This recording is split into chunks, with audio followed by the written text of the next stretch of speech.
Obviously, the biggest error that we could make would be to blame Muslims collectively for crimes not committed by Muslims alone. Crimes that the overwhelming majority of Muslims oppose. Crimes that their faith utterly rejects, and that Muslim leaders themselves have the greatest ability to address. America was forged on the working backs and sweat of so many generations of so many people coming from so many different backgrounds. In the end, all of these people knew they were no longer individuals, but becoming a part of America, which meant bringing their skills to the country, and in basic terms, fitting in. The fact many don't seem to appreciate that necessity remains a rough spot for those who believe, right or wrong, that America is being overrun. Let's welcome to MidPoint Islamic scholar, first Muslim to become president of the Interfaith Council of South Florida, Sheikh Shafayat Mohamed joins us here in the studio. Sheikh, thank you so much for being here today. It is a pleasure to meet you. Thank you very much. What is your reaction when you are confronted by people who find out that you're a Muslim and they immediately hate you because of the Islamophobia running in this country? Well, you know, in my perspective, when I look at people having that sort of misunderstanding, as I would put it, I think it's a lack of education. And the reason why I say that, it's simply because, you know, we live in this world and it is important that we learn about other people, we understand other people's culture, other people's faith and their background. And if we would have a little more understanding of other people's faith and upbringing and lifestyle, we would be able to realize that terrorists and ISIS and Al-Qaeda are a different kind of people. They're like criminals. You know, we're all human beings.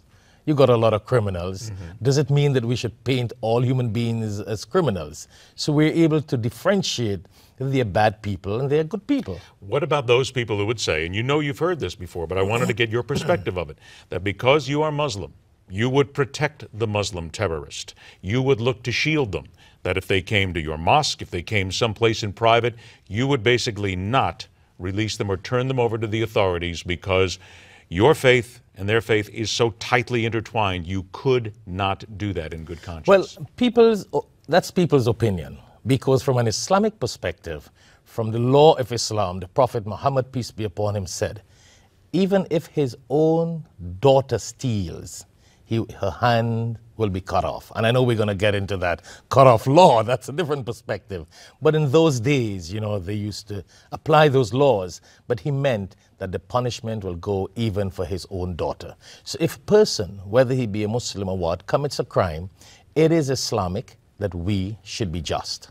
Okay, but there are those people who believe that you're talking about the old Quran, if you would, the way the Quran originated with the cutting off of a hand, the cutting off of body parts. They would say that you as a Muslim here in the 21st century, you still believe in that. No, I don't believe in that. In those days, those were the laws. I mean, even Jesus, in his time, when the woman committed adultery, he said, let that person who committed no sin throw the first stone, which means that in the time of Moses and Jesus, that was the law. And I'm not saying we should apply that law today. We should not. We should not. I'm saying we should not apply. We're in a different time, a different world, different laws. But those people who think that Muslims, and those Muslims who believe that they should hide a Muslim who commits a crime, then they're totally wrong. Because if you live in Saudi Arabia, or you live in a Muslim country, and you're a law officer, and you enforce law in your country, how is it you're going to hide Muslims? The criminals themselves are Muslims. You see what I'm saying? That's a comparison. We're talking about here in America, though. I think that's part of it. That's part of it, definitely. But this is where the Muslims need to understand that if a Muslim commits a crime, who commits the crime needs to pay the time. Okay, I want you to answer this. And here's a small example of a crime. In Detroit, a Muslim woman has filed a lawsuit. She has accused police of violating her constitutional rights by making her remove her headscarf. They arrested her for driving on a suspended license. The officers wanted to make sure that it was the same person in the picture. They asked her to remove the scarf. She claims she didn't have to. She claims religious persecution. This is what I think a lot of people are angry about.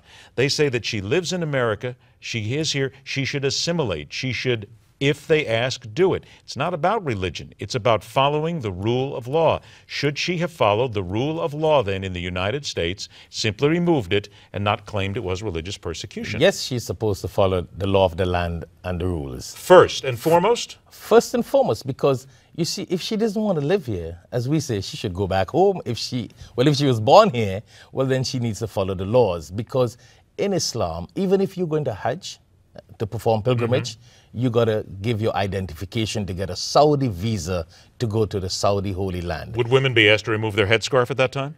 Well, the Saudi government does not necessarily ask you to remove your headscarf, but they take a photo of you.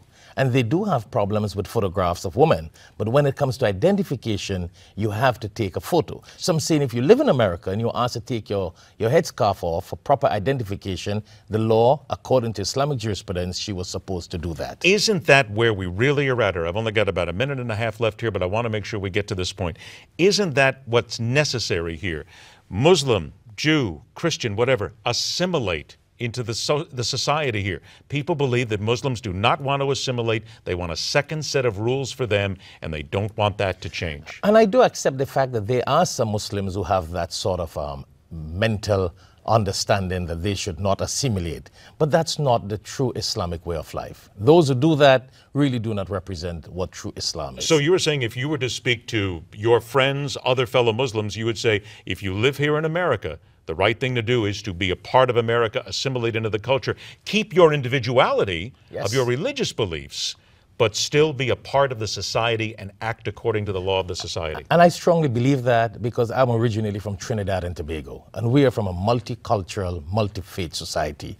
And we assimilate, we live together, and I think that Muslims who migrate to the United States of America should learn to assimilate and represent Islam in the true form without that sort of prejudice and that sort of one-track mind thinking as though they're back into the Middle East or the Far East. I've only got about 30 seconds left, but how do you do that? How do you then convince those Muslims who come here to be peaceful and to assimilate into the society, just like you said? Well, sometimes I call on religious Islamic clerics, Muslim clerics. They need to teach their congregations. They need to educate them and show them the light and the bright side of what is true Islam.